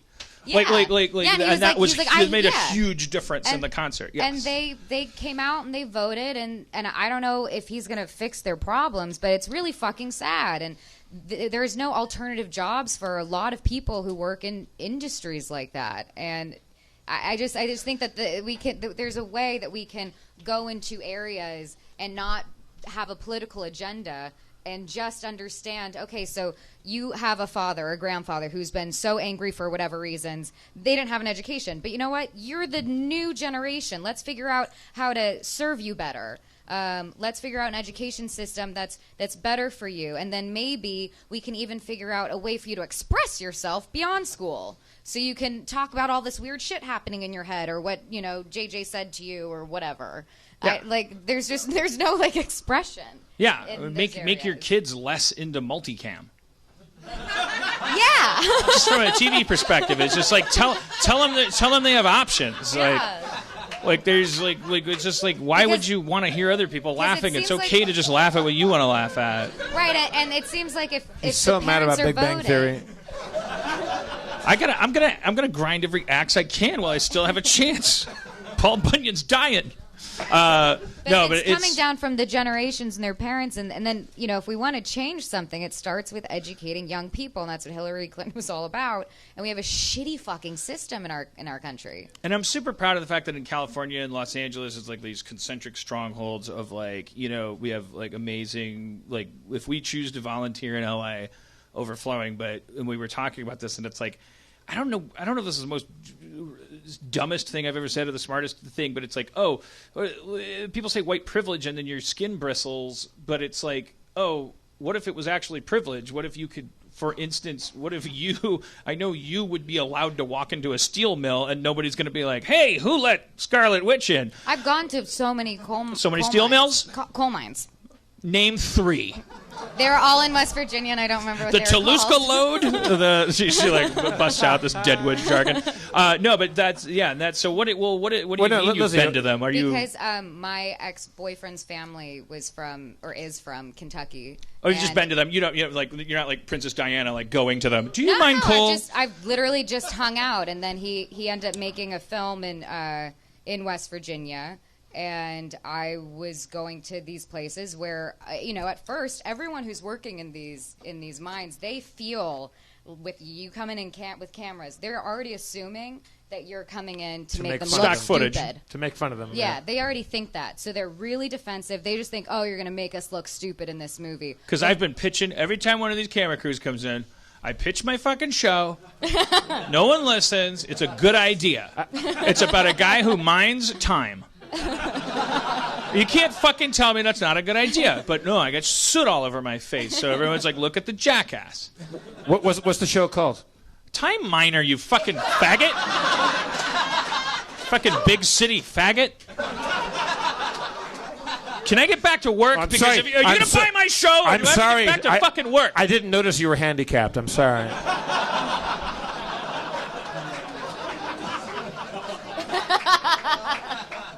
I went to Lizzie. Were you in? I've been to Morgantown, West Virginia. That's where the college is, though, right? That's where the yeah, I haven't been there. That's where the Mountaineers are, and I do comedy shows. We'll go to like rural areas, but we're usually around where the colleges are, which tend to lean a little bit more liberal. Yeah. But when you get slightly out of town, you're in straight up red state. Like real stuff, and some of the coolest, nicest, funniest, happiest people you'll ever meet in the world. Yeah, and a lot of people that I tried to exercise this thing of I have these in my mind educated beliefs and trying to be patient and listen, and all you can hear on the other end is they are shit out of luck right now. Like they don't have a lot to hold on to. And that's all you can think about, and you can't then label it as stupid or ignorant. It's just you also can't be like, let's flood all of our passion into this ailing part of the country, because every black woman that's not listening to this podcast, because I have 0 black women listeners, because I've already alienated them. Oh, Brandon! Let's show that footage of 13 black women watching Dance Harm. I thought you just came out as trans. I just we have to we have to be like, okay, it was a terrible strategy for the Democrats to ignore what would be really uncharismatic, rightfully so, uncharismatic. It would be a hard thing to be trying to get the Democratic vote and to be honest and practical if you were really also simultaneously, in addition to trying to get the Democratic vote, also trying to be honest and declare an agenda for change. You're just shooting yourself in the foot, standing up behind any podium during that campaign and going, and let's not forget the beleaguered honky. Oh, languishing from his Bruce Springsteen factory, somewhere out there, wishing for more whiteness. Will he ever get what he deserves? Like, that is a Republican, that came to be a conservative thing. It's like, oh, because those guys are fiscal conservatives, which means they'll never win democratically. They have to attach that caboose to a train with an engine, which is a lot of people who are scared of gay people, scared of culture, scared of and it's like that those lines get drawn. Then you have Democrats going, oh, so everyone that's working with a welding torch in their hand is a moron who hates gay people, who's going to vote for George Bush, or is living in a district that's going to go red anyway, so fuck them. And also, I'd lose 10 black votes even bothering to throw one of those Joe the Plumber fucking asides during any visit to anything, because fuck that guy. So what if, and it's like, this is why these lines, it's like they have sucked us into a world wrestling like franchise. They have told us there are good guys and there are bad guys. It doesn't really matter who. It's linked to all kinds of visceral stuff. There's an Iron Sheik, and that's got all kinds of symbolic value. But we all know, we all celebrate on CNN and Fox News and in our living rooms, we all know that they don't actually represent those things. We all know that Donald Trump, for instance, does not work as a janitor. He does not weld anything. He's never successfully owned a business. I don't mean to get fucking controversial, but and he's rapey. But we all know that he doesn't represent American value. You know, it's like we all know that politicians put on this show. They're professional wrestlers. They're symbols. We go like, oh well, I don't expect Bill Clinton to say I believe women are the future and then go off and not fondle them. He's a politician. He has to wear that blazer. That comes with fondling women. Like, we make allowances for these performers because we accept that they're engaged in chicanery. We accept that we're idiots. We sit there and we cheer for symbols. We punish them for becoming real. We find photos of them smoking joints in college, and if that's not culturally right at that time, then we go, caught you. You weren't Hulk Hogan. Your name was Terry. Like, you can't be a wrestler anymore. You didn't come out of your mother's womb and grab a lion. We know it's fake, and then we insist, and then we wonder why. So we sit in this franchise, but then the mind blower is when people who go to professional wrestling and who get to fucking get some of their feelings out by yelling at red guy versus blue guy in a ring, they get to leave that venue, get in their cars, go home, and decide how to watch television, how to order popcorn. Do you order popcorn? Again, out of touch. How to interact with how to leave a comment under your favorite or least favorite thing. The reality that we're living in, the metaphor I'm talking about is they're never going to let us out. We have to leave the venue, and it's not a physical venue, but they have it built around all of our lives. We sleep and dream in it. Some people here tonight, I guarantee you, because that election was so volatile, it was such an event. There are people here tonight who are here with boyfriends or girlfriends that are now their boyfriends or girlfriends because they broke up with someone that on Tuesday. There are probably I bet 20% of people here tonight are have gotten in fights and ended relationships. The people in the wrestling ring go into the back room and they do cocaine. And their nuts shrivel up and they write books and they don't sell and they're sad. And then Mickey Rourke plays them in a movie and he even doesn't get an Oscar. I mean, don't even be mad at them. They're just clowns. We just need to that's all I'm waking up to is holy shit, man, because it's how do we get out of there? And you get out of there the moment you go oh, it's not real. And I'm not saying don't vote for this crazy person, write in your friend, turn the poll over. I don't know, man. I just we got nothing but time now to go, okay, so that happened. That's like an ice pick that goes down the middle of this block and it's fragmented and now it's all laid bare and there's chunks and all this shit. Be very careful as we pick up each chunk or as we clean up all this stuff. are we going to do so under the religion that got us here, which is the religion of division, the religion of these demographics that we found out can't even predict polls? If they were going to have any function, like, they certainly never applied to who's going to give you a cup of sugar. Like, we knew that. That was what all our stories were about. Oh, I thought that black guy was going to stab me, according to CNN, but then he helped me change my tire. Like that's every... Or took my heart out of my chest. Oh, God damn it. The black people are stealing hearts now? Or the horrible story where I thought that black guy was going to help me change my tire, but he took my heart out of my chest. I just don't want to hear a story where I got a job out of the shit. I got sidetracked there because I got excited about a new thought about dichotomy. But my what have I learned since I saw you guys? Nothing I ever think politically is going to happen. None of my predictions ever come true. We can't keep expressing ourselves about injustice that we're reading about on Facebook and the Walmarts and the guys snatching those headscarves off and saying you should hang yourself with this. It won't stop if we should retweet it. The retweet won't stop it. It's part of the show you're talking about. Yeah, it's fun. Andy Kaufman knew that. Like, a boo is like worth 2 laughs. Yeah. But that doesn't mean don't talk about it. Don't go numb. I'm not telling you what to do. I'm telling you what I'm telling myself to do. Don't go numb. Stop being surprised. Figure out what the fuck to do. Communicate with each other.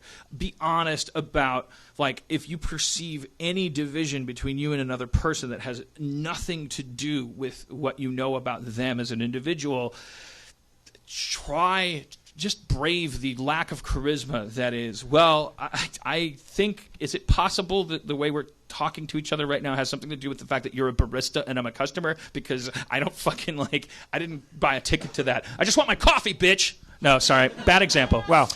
That came off the rails pretty fast. Yeah. That wasn't... Dan, give us leadership. Tell us what to think. I'm failing. Well, I'll butt in to say that this election was so bad that it killed Leonard Cohen. Oh, yes. Yeah. But happily, Prince and Bowie weren't around to see this shit, which is great. Like, they got out while the getting was good. I love that. There's a funny tweet I saw that somebody said, like, Leonard Cohen's in heaven with Prince and Bowie now, jamming out. But it's awful because their styles are so incompatible.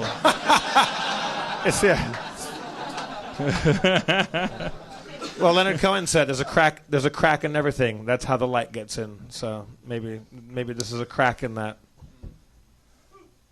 It goes like this. Well, that quote was tight as fuck.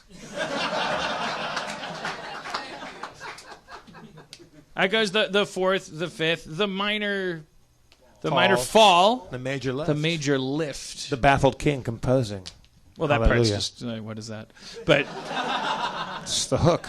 We've been we. It's also the title of the song. I know.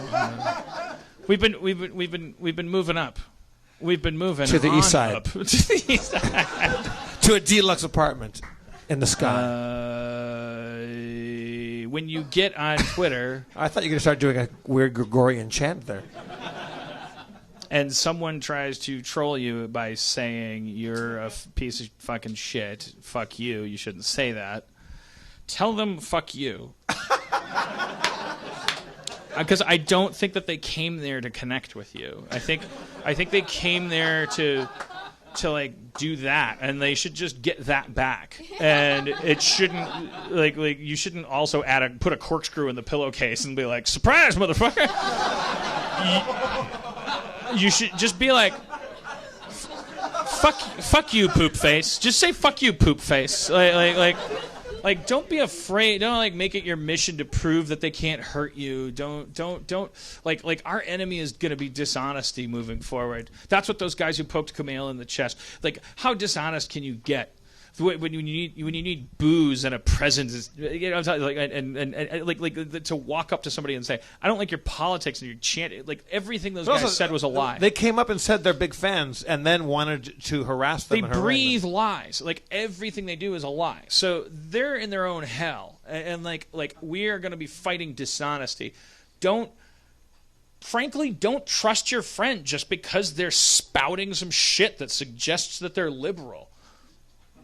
Actually have a conversation with them. That's what friendship's about. Like, just ask them. Just say, like... Just find a Russian to go through your friends' emails and find out exactly... And confess your own shit and say, like, hey, we're best friends. We've been pretty much resigned to the idea that we're liberal and we hate racism and xenophobia is bad.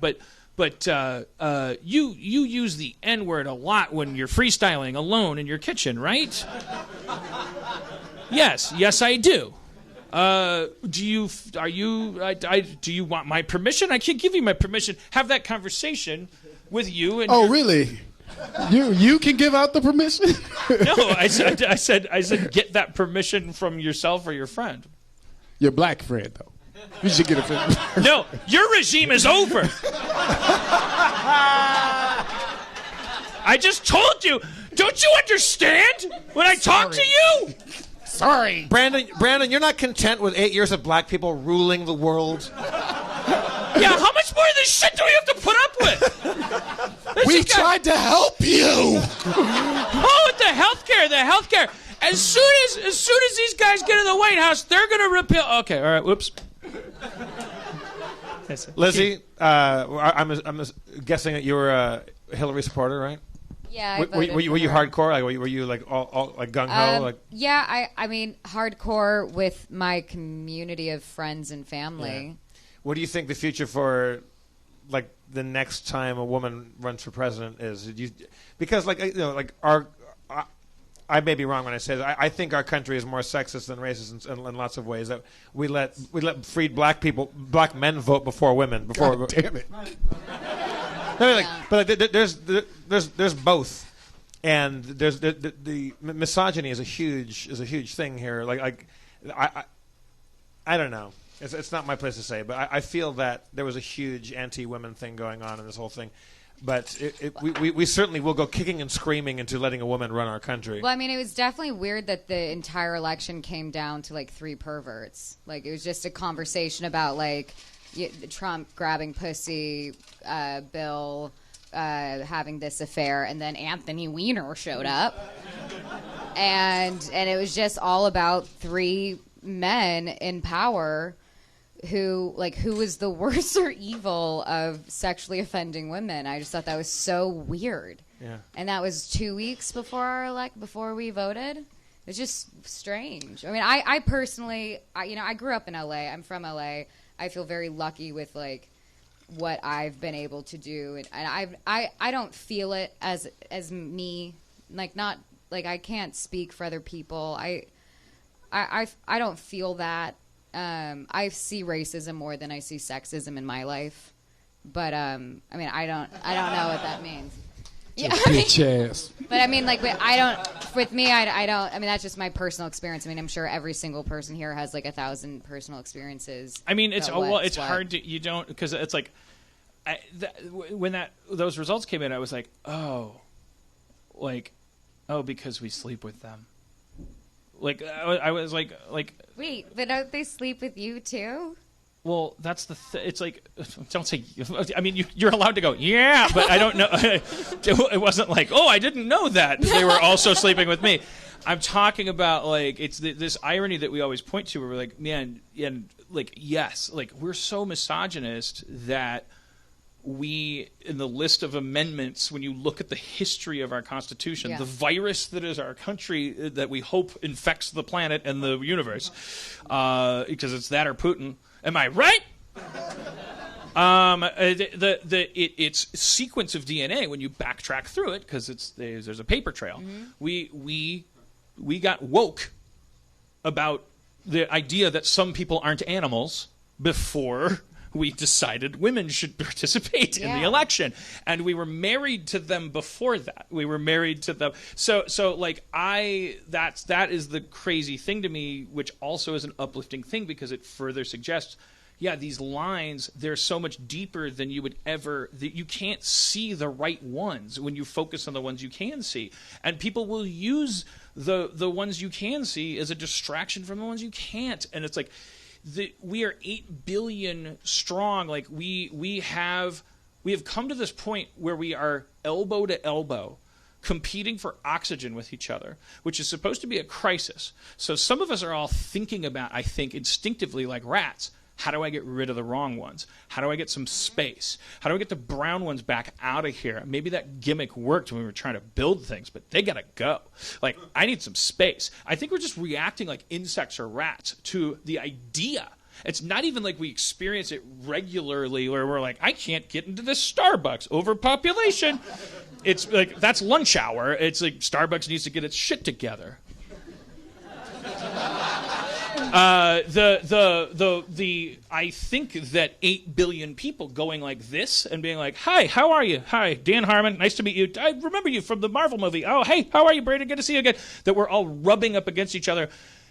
That is an invitation to, like, go granular. We keep looking at it as like, man, now more than ever, we really need to categorize ourselves. There's so many people, and we're so squished together. We got to figure out. Okay, so there, and it's like now it's going to Europe, and now France is probably everyone's like scared of globalization. Everyone's scared of the other. Everyone's scared of anyone coming in. This is a repeat of the things leading up to more scary than World War II, World War I, where isolationism, empty factories, economies in the toilet. Everybody's starting to go, I'm going to stack weapons. You guys stacking weapons? Everything starts internationally. Fucking machismo, total cool, like a billiard table. Yeah, you bros gonna stack weapons, stop doing trade? Yeah, got you, man. You're like, next game. And it's like fucking like tanks, bombs, things. And everybody's like, ooh. World War I's scarier than World War II. And that's like a lot of that shit's leading to now. But, however, here's the thing. America during World War II, because it was so historically wounded by World War I. It was like another one, and that led to like this rugged, sad, lonely, angry, like kind of hunched over dude who was like, "Look, Nazi schmatzi. All I see is a bunch of boats and a bunch of guns. You want some metal? You want some oil? Cash only. I'm not taking credit." Because one of you might take over the world, and the other one's not going to pay their bill. And we were, at that moment, in my opinion, just as a student of history, it was like, I love that. I love that America. I love that poor, wounded child that just wants to make money. And profit off both sides of a huge genocidal catastrophe. Just like no, but that thought that those oceans meant something. That before it went on to invent those oceans not meaning anything. With all of its innovation and all of its greed and all of its self-indulgence. We're a genius, self-indulgent child locked in its bedroom, like so tired of the yelling, and then getting roped into more of it. And then we go, at our puberty at World War II, we go, well, what's in it for us? Because we're tired of being, we've had the right idea the whole time, and you guys are just fucking around with this now. And we got dragged into this before. So give me some money. And then we jump in, and then we go the thing, and then we go, all right, fuck you, Nazis. You're dead. Let's get these filing cabinets out of here. Whoa, this drawer came open. Shit, these guys were nailing it. Their overhead was 0, and their profit was 1,000% because they were Nazis. Maybe we should bring this back overseas. Everything went to shit. That's a fucking Alex Jones tangent that I don't want to. I can't. There is hope. There is hope. We don't have to repeat history. We don't have to do it. We are living in the exact circumstances. There's like a little bit of World War I. There's a little bit of World War II. These things building up. Yeah, and America, and fascism is on the rise globally right now. America has always been in these little stories. Well, because we learned from American history books, but we're the star. We have a certain position. I think Portugal is going to come back good and strong. We might be the ones this time. to say, I see more profit in not war. These bombs don't actually work. We were kidding. I don't think that's going to happen. I think if you draw a line from the beginning of empires to now, empires get big and they decline and they die really ignominious deaths, and someone else takes over. And there's fascism or totalitarianism. Absolutely, yeah. Democracy, sorry. But I think somebody that lived in a certain other time would say, look, we've all seen this before. The dinosaurs come in, they eat the ostriches, and then the ostriches turn into dinosaurs. And it's like, well, yeah, but at a certain point, something goes extinct. Sir, I would like to see your math on that one. Nope, it's a new age, sir. I don't like your snobbery. You were saying the dinosaurs ate the ostriches and became ostriches? Saying there's little details that can be different. Like we might be able to be counted on as being the selfish But they're not nation. different. We're ancient Rome right now. We're exactly the way that Spain fell. Like, only when you pull so far back that you acknowledge that the pattern is that things get big and then they fart. Like, that's not brave to point out. Can we stop talking about you for 1 second, Dan? It seems like the difference in this case is that we can get together. Easier. It's not as easy to say, oh, look, America's showing all the signs of a big global empire that's about to blow. It doesn't have to just be resigned to. Certainly not. But I don't think any empire ever thought they were resigning to a fate. I think they always thought that was going to last 1,000 years or 10,000 years. I draw a circle around your circle. I'm just saying, every time I draw a triangle inside my circle. People keep trying to learn from history and not learning from history. And people, I'm saying, it's not. We don't even know. It's like the empires that we're describing. We're adjusting for inflation and going well, it's been 300 years for America. Maybe we're supposed to become a planet by now, and it's supposed to be the planet that burns up into a cinder, because that was a shitty empire, and it turns out the bees were writing the history books. And then just have one picture, and it's just Michael Jackson. That's our whole species. They're like, bzz, bzz, bzz, bzz, bzz. The book isn't even a book. It's just a series of things that emulate a thorax wiggle. And when you read it, it's it's an image. It's the essence of Michael Jackson's pheromones. And only Jodie Foster can translate it. Yeah, but she's gone because we didn't believe in ourselves, which is what I think we need to do. Jodie Foster's dead. We're all dead. It's just the bees now. Oh, right. You don't even have to be an optimist to start trying to organize your little corner of the world for the right, because if you're a pessimist, follow that all the way through. Oh yeah, the world's fucked. It's the Wild West. Any minute now, I might turn out to be a robot. A guy I'll find out when I get a bullet in my head. Therefore, obviously, then don't die a douche. Go down swinging if a Nazi's gonna kill you. I'm learning how to wrap barbed wire around a 2x4, and later I'm gonna learn how to lift it. But I'm hoping that when they get there, I'm gonna go, guys, look what I can do. You guys got barbed wire. You got Nazi work to do. I'm your man. They call me Barbie 2x. Show me to your ammo dump. Let me show you what I can do when I got some real resources. And then I get in there and I go full fucking Homeland. How do you connect when you find? I'm assuming you've just scrounged your barbed wire and your 2x4. But how do you connect the barbed wire onto the end of the 2x4? Well, I'm asking you, Dan Harmon. The teeth sink into the wood as you wrap it around. You just have to wear really thick gloves. The trick isn't to figure out how to attach barbed wire to wood. Barbed wire is effective because it'll go through anything you hand it. That's why you need to work with baseball gloves. All of it's available from Amazon. Sure. Look, I'm not here to do the anarchist cookbook. So you're going to find a couple baseball gloves. Everything that you guys need to know about my political beliefs as of this election can be heard in the Mike and the Mechanic song "Silent Running." Go home and listen to it. Pledge allegiance to their flag, whatever flag they offer. Yeah, that's a good song. Oh. Good song. Go back to Blondie. This guy's. Did you know her? I think we just got a guy back that likes Blondie a lot. Yeah. Yeah. Your Blondie is attention. And these people they have blondies. Like, my blondie is being a handicapped person that have been a big joke tonight. But I guess walks a lot can talk for Dan, all he wants. I met a friend here. His name is Sylvain. He's from Paris. Met him today. He reminded me that today is the 1 year anniversary of the Paris attacks.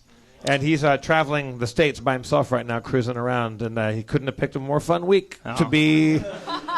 Well, also, you're worried is it in France? What's going on? There's like there's like racial nationalism like popping up all over the globe, Marine right? Marine Le Pen. Is it in France? Here, grab a mic, Sylvain. Because all of us in America are going, France is fancy. They'd never go Nazi. That's how young we are. No, things are getting weirder since the last year. I don't know if they're more racist, but there are more ways for them to express their racism, I guess. And we have an election in 1 year, so politicians are being politicians, I guess. But yeah, so it's getting pretty weird. And I guess with this election, we feel, from the social media from today, like I guess, yeah, we weren't expecting that result from the US, and then it's kind of scare everybody because everybody is like, hey, we shouldn't do that next year. But it's getting maybe I don't think we're gonna elect somebody that is as maybe obviously racist than yours, but it would be the same. Like, maybe we have different codes, so you cannot say the same things, but doesn't mean that the people don't really think the same. So, and it's, I think it's pretty much the same. Like in Paris, you don't, I guess, feel it as much as in LA or San Francisco or like New York. But then you have to have this big of an event to realize what's going on. And we're living in this world, like, I don't know how old you are, but all of us really, I'm always talking about, oh, you're 25, I'm 45. Like, all of us can be grouped into one group of people who all of the kind of shit that we're thinking about right now, all of us thought of it as something from history books. Like, we all looked at pictures of it, and there's something a little exciting about that for mostly straight white dudes who love sliders, because it's like we're in a sliders. Anyways, thank you, Frenchie. That was nice. Frenchie. Thank you, Sylvain. I hope that your experience with America, that you're traveling on this trip, has been a positive one and not a horribly depressing one. There's one guy. I know it's 10 o'clock. There's one guy. I'm scared to not bring him up because, like, I've seen his tweets. He's like calling out. Is it you? Oh. I don't. It wasn't, but it is now. Hey, BJ, how are you? But BJ, how's it going? It's BJ's. Wow, BJ, wearing a silver Mylar spacesuit. Okay, well, I mean, is there a soundbite that goes with it, or could it just be a photo op? I'm from the future. Okay. Do you have anything to tell us from the future? You can use. Don't use my mic. I need control. Yeah, everything's great. Okay. All right. All right, BJ, thanks for coming up. All right. Thank you. It is interesting. He was always very 70s. That was the most man camel toe I've ever seen. No, where's the guy? You haven't really seen camel toe until it's BJ Silver camel toe. I don't want to rule out anybody that says this right now because I don't have the solutions. There was a guy who was tweeting me. All people are kids to me. I'm 43. What, you had a human party? You wanted to start your own political party? Where are you? No? Are you didn't here? even come to the show. Okay. Oh, that's a rent is too high convention. Not exactly George Washington. I guess we don't have to follow him. I saw some tweets from him, like several. It was like, I'm starting a human party. I'll come to the show. I'll talk about it. And I'm like, all right, well, he'll probably be a drag. But then I was like, let's bring him up. He's been so quiet. He didn't come. Yeah. I say, because Dan, the human party won't come unless you respond to their tweets. Yeah. And that's why humans need to be forgiven for being shitty. I say we reinvoke the Babes' funky music and we maybe sing our way out of this thing. Yeah, of course. Well, we're not going to vote our way out of a show.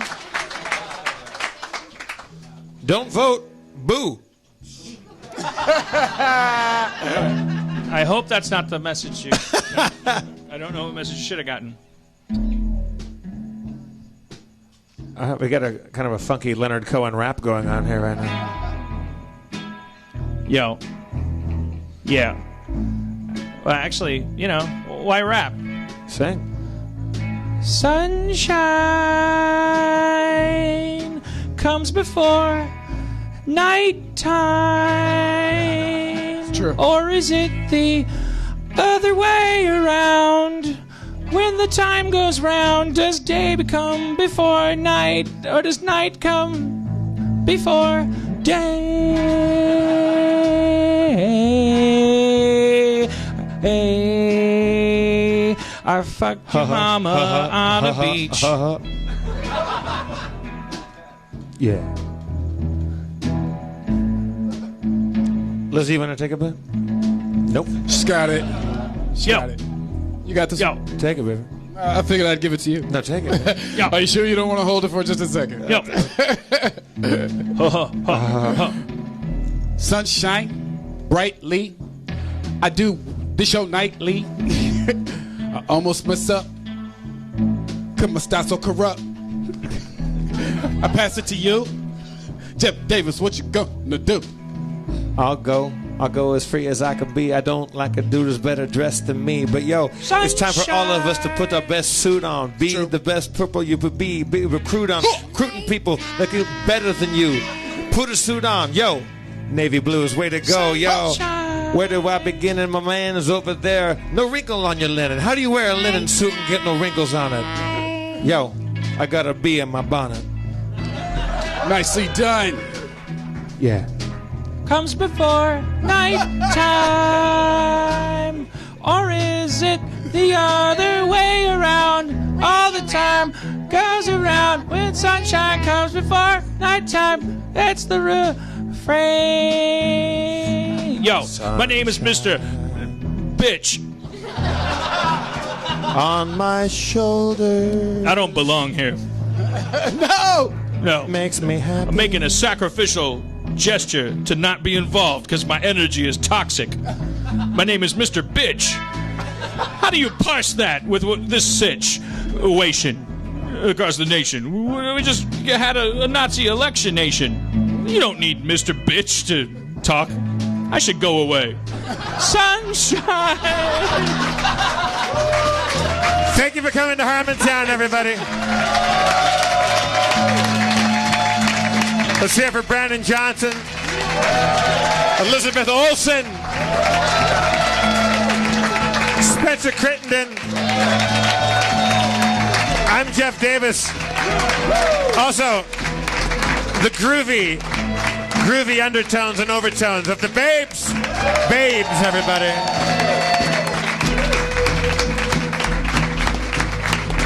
Well, stick with us because nothing can happen in a week that we can't solve here. We'll figure it out. We're converting our podcast to a solutions-based podcast. All right, let's hear for your mayor, Dan Harmon.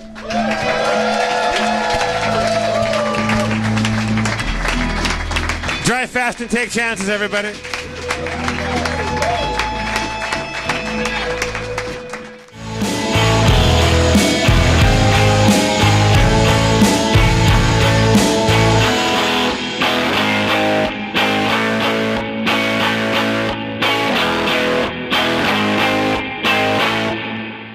Get any of that? It's a good show.